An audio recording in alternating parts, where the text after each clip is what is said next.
وہ مہینہ جس میں قرآن نازل ہوا جو لوگوں کے لیے رہنما ہے، ہدایت اور حق و باطل کے امتیاز کی روشن صداقتیں رکھتا ہے۔ چنانچہ تمام مہینوں پر اس کی فضیلت اور برتری کو آشکار کیا، ان فراوان عزتوں اور نمایاں فضیلتوں کی وجہ سے جو اس کے لیے قرار دیں،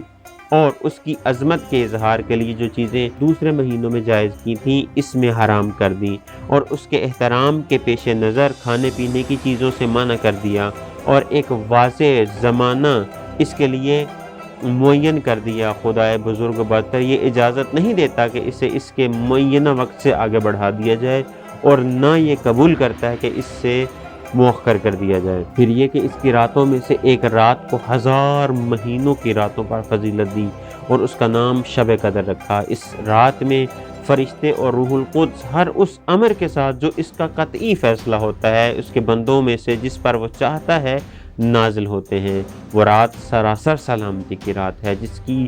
برکت طلوع فجر تک دائم و برقرار ہے۔